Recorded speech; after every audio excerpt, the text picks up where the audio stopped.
3 मार्चला देशव्यापी pulse polio लसीकरण मोहिमेचा एक भाग म्हणून राज्यातील 5 वर्षाखालील 23 लाखाहून अधिक बालकांना पोलिओ लसीचा अतिरिक्त डोस दिला जाणार आहे। 3 मार्चला सकाळी 8 ते सायंकाळी 5 वाजेपर्यंत बूथ कार्यरत राहणार आहे। महानगरपालिकेच्या उपायुक्त गीता ठाकरे यांनी अधिक माहिती दिली। अकोला जिल्ह्यात प्रत्येक शाळा, अंगणवाडी, वाचनालय, आरोग्य केंद्र, रेल्वे स्टेशन, बस स्थानके, विमानतळ, पर्यटन केंद्रे आणि स्थलांतरित मजुरांच्या छावण्यांसारख्या सार्वजनिक ठिकाणी बूथ उभारण्यात आली आहे। अकोला महानगरपालिका क्षेत्रातील विविध ठिकाणी सुद्धा पोलिओ डोस बूथची व्यवस्था करण्यात आली आहे।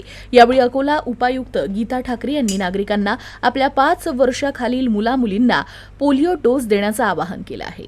महानगरपालिका क्षेत्रातील सर्व नागरिकांना आवाहन करण्यात येते की दिनांक 3 मार्च 2024 रोजी आपण पोलिओ रविवार म्हणून कार्यक्रम घेतो आहोत।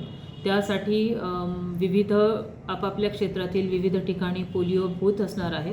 तरी सर्व नागरिकांनी आपले 0 ते 5 या वयोगटातील सर्व बाळांना ही पोलिओची लस द्यावी आणि त्यांना पोलिओपासून सुरक्षित करावे।